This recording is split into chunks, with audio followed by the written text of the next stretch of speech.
ডেকে নিয়ে বলেছেন, আমি আবু টিপু তোমাদের দুজনের উপর আস্থা রাখতে চাই।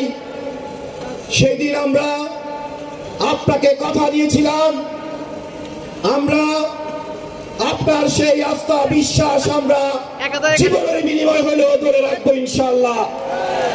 প্রিয় নেতা, প্রিয় অভিভাবক, আজকে আপনাকে বলতে চাই, মামলা হামলা, নিপীড়ন, নির্যাতন কোনো কিছুই আমাদেরকে থামাতে পারে নাই।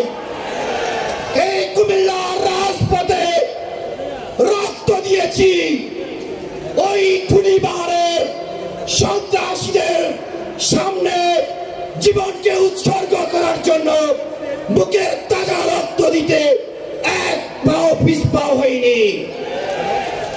আমরা আপনাকে কথা দিয়ে এসে 27টি ওয়ার্ডে আমরা আমাদের সম্মেলনের মাধ্যমে আমরা আমাদের 27টি পূর্ণাঙ্গ ওয়ার্ড কমিটি করেছি এবং 27টি ওয়ার্ডের পূর্ণাঙ্গ কমিটির 2727 জন কাউন্সিলর এখানে উপস্থিত আছে। আপনি যে গণতান্ত্রিক রাজনীতির ধারাবাহিকতা শুরু করেছেন, সেই রাজনীতির ধারাবাহিকতার এই কুমিল্লা মহানগর বিএনপি একটি দৃষ্টান্ত স্থাপন করবে ইনশাআল্লাহ।